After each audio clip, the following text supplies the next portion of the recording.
Hello friends, good morning. આજે આપણે standard 5th માં લેસન 11 ભણીશું। લેસન 11 છે ઊંટ અને ફકીર। તો આ એક વાર્તા છે ઊંટ અને ફકીરની।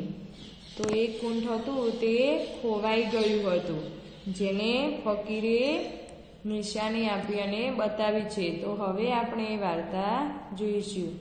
એક ફકીર વનવગડામાંથી પસાર થતા હતા। તો એક ફકીર હતા। ફકીર એટલે કે ત્યાગી અથવા વૈરાગી। તો તેઓ ક્યાં જતા હતા? વનવગડામાંથી પસાર થતા હતા। એવામાં એક વેપારી તેને સામે મળ્યો। એવામાં કોણ મળ્યું? એક વેપારી સામે મળ્યો। તેને પૂછ્યું, ફકીર બાબા, તમે આટલામાં ક્યાંય ઊંટ જતું જોયું? એમ કે છે, એમ કે ફકીર બાબા, એમ કે તમે આટલામાં ક્યાંય ઊંટ જતું જોયું? એમ વેપારી ફકીરને પૂછે છે। ફકીરે કહ્યું, તેની જમણી આંખ ફૂટેલી છે, તે ડાબે પગે ખોડું છે, તેને આગલો દાંત પડી ગયો છે, તેની એક બાજુએ મધ તથા બીજી બાજુએ ઘઉં લાદે છે। ફકીર શું કહે છે? એમ કે એની એક જમણી આંખ ફૂટેલી છે, ડાબે પગે ખોડું એટલે કે અપંગ લૂલું છે, તેનો આગલો દાંત પડી ગયો છે, એમ કે આગળનો એક દાંત પડી ગયો છે, તેની એક બાજુએ મધ તથા બીજી બાજુએ ઘઉં લાદ્યા એટલે કે ઘઉં બાંધ્યા છે। તો એની એક બાજુએ શું બાંધ્યું હતું? મધ, અને બીજી બાજુએ ઘઉં। ફકીરના આ સવાલ સાંભળી વેપારી રાજી થતો બોલી ઉઠ્યો। શું થયું? વેપારી રાજી થઈ ગયો અને બોલી ઉઠ્યો, ફકીર બાબા, એ જ મારું ઊંટ, તમે તેને ક્યાં જોયું? એમ કે એ જ મારું ઊંટ છે, તમે એમ કે એને ક્યાં જોયું? અમે સૌ ક્યારના તેને શોધ્યા કરીએ છીએ, એમ કે અમે બધા ક્યારના એને શોધ્યા કરીએ છીએ। ફકીર બોલ્યા, પણ મેં તમારું ઊંટ તો જોયું નથી, એમ કે મેં તમારું ઊંટ જોયું નથી। ફકીરનો આ જવાબ સાંભળીને પેલા વેપારીને થયું કે નક્કી આ ફકીરે મારા ઊંટને જોયું તો છે, પણ તેના ઉપરના માલની લાલચે તે મને બતાવવા માંગતો નથી।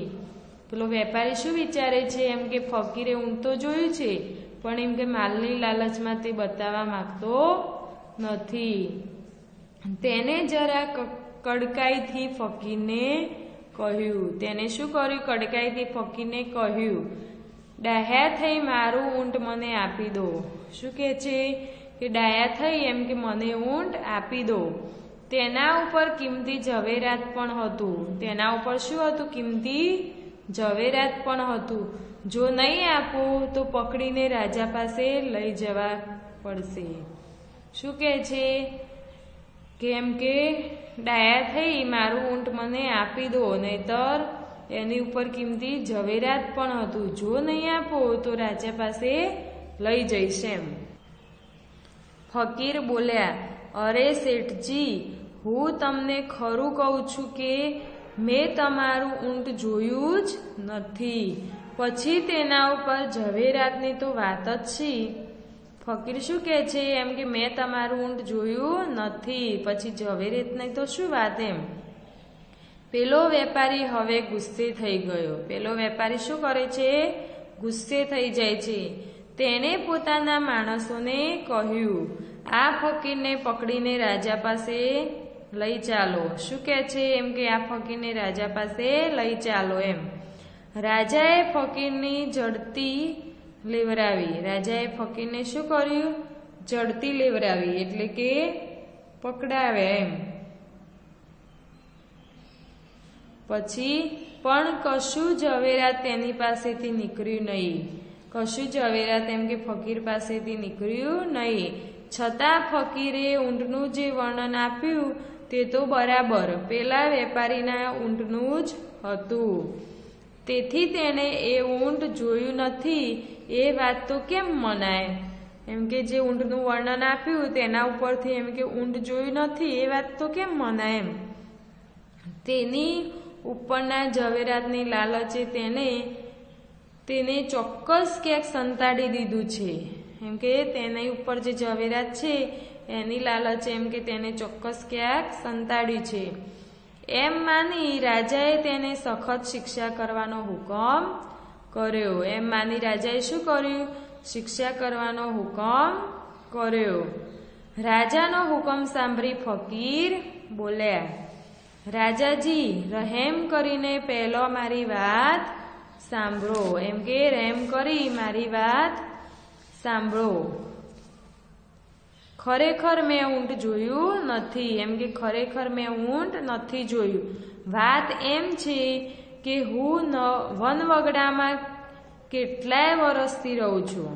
શું કહે છે કે વાત એમ છે કે હું વનવગડામાં કેટલાય વર્ષથી રહું છું.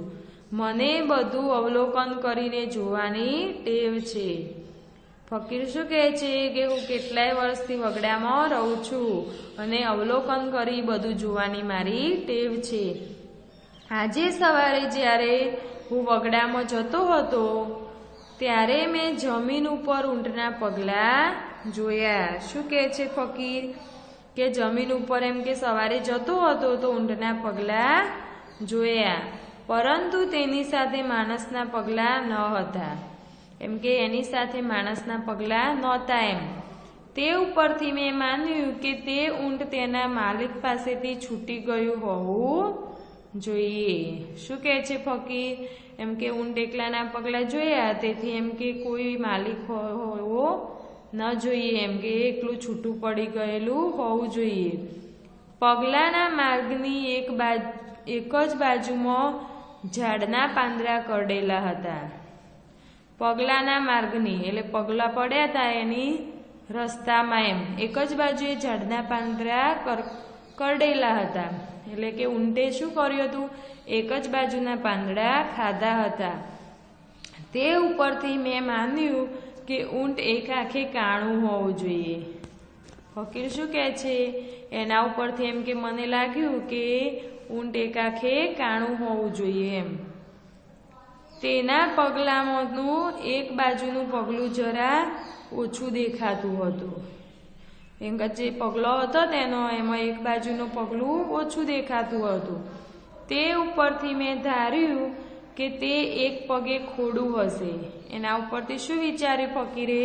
કે એક પગે એમ કે ખોડું હશે. તેણે જે પાંદડા કરડ્યા હતા તે પાંદડાનો વચમાંનો ભાગ લટકતો રહી ગયો હતો. શું થયું હતું? જે પાંદડા કરકોલે ખાધ્યા હતા તેમાં વચ્ચેનો ભાગ લટકતો રહી ગયો હતો.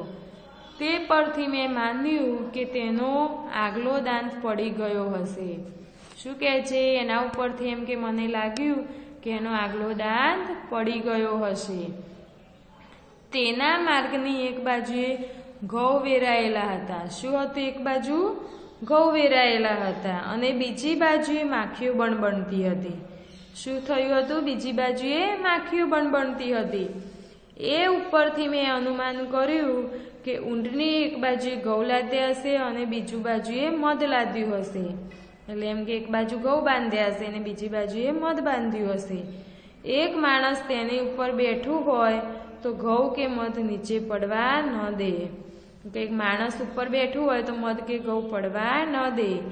એ ઉપરથી મેં માની લીધું કે તે ઊંટ એકલું તેના ધણી પાસેથી નાઠું છે. એને શું લાગ્યું? કે એમ કે ઊંટ એના ધણી પાસેથી એકલું નાઠું હોવું જોઈએ. થોડે દૂર જતા આ વેપારી મને સામો મળ્યો અને ઊંટ વિશે પૂછવા લાગ્યો. મેં તેના ઉપર પ્રમાણે ઊંટનું વર્ણન કર્યું. તે ઉપરથી તેને લાગ્યું કે મેં તેનું ઊંટ મેં જોયું છે, પણ ઝવેરાતની લાલચે હું તેને બતાવતો નથી. પરંતુ રાજાજી, હું સાચું કહું છું કે મેં ઊંટ જોયું પણ નથી કે સંતાડ્યું પણ નથી. ફકીર શું કહે છે? રાજાજી એમ કે મેં ઊંટ જોયું પણ નથી કે સંતાડ્યું પણ નથી. રાજાને આ સાંભળીને ખાતરી થઈ કે ફકીરે ખરેખર ઊંટ જોયું નથી કે સંતાડ્યું પણ નથી. તેને ઊંટ વિશે જે કહ્યું તે અવલોકન કરવાની ટેવ ઉપરથી જ કહ્યું હતું. તેને એમ કે શું કર્યું, ઊંટ વિશે જે અવલોકન કર્યું એ એમ કે એની ટેવને લીધે કર્યું હશે. રાજાએ ફકીરને ઇનામ આપી છોડી મૂકવાનો હુકમ કર્યો. રાજાએ શું કર્યું, ફકીરને ઇનામ આપી છોડી મૂકવાનો હુકમ કર્યો અને તેની અવલોકન શક્તિના ખૂબ વખાણ કર્યા. રાજાએ શું કર્યું, તેની અવલોકન શક્તિના વખાણ કર્યા. હવે આગળ જોઈશું શબ્દ સમજૂતી. તો શબ્દ સમજૂતી છે તે આપણે એકવાર જોઈ લઈશું. તો અહીંયા છે ફકીર, તો શું થાય, ત્યાગી અથવા વૈરાગી. પછી વનવગડામાંથી એટલે કે જંગલમાંથી. ખોડું એટલે ખોડવાળું અથવા લંગડું. લાદ્યા છે તો ખડક્યા છે અથવા સામાન મૂક્યો છે. પછી ક્યારના તો ઘણા સમયથી. લાલચ તો લોભ. કડકાઈથી, સખ્તાઈથી. ઝવેરાત તો હીરા, માણેક, મોતી, જવાહીર વગેરે. રહેમ તો દયા. અવલોકન તો ઝીણવટથી જોવું તે. કરડેલા તો દાંતથી કાપેલા. કાણું તો એક આંખ વગરનું. બણબણતી તો બણબણ એવો અવાજ કરતી. ધણી તો માલિક. નાઠું છે, નાસી ગયું છે. વર્ણન કર્યું, શું શું અને કેવું કેવું છે તે વિસ્તારથી કહેવું. તો અહીંયા આપણે જોઈ શબ્દ સમજૂતી. દરેકે લેસન ઘરે વાંચવાનું છે અને નોટબુકમાં સારા અક્ષરે 2 વાર શબ્દ સમજૂતી લખવાની છે અને હોમવર્ક પણ બતાવવાનું છે. Thank you.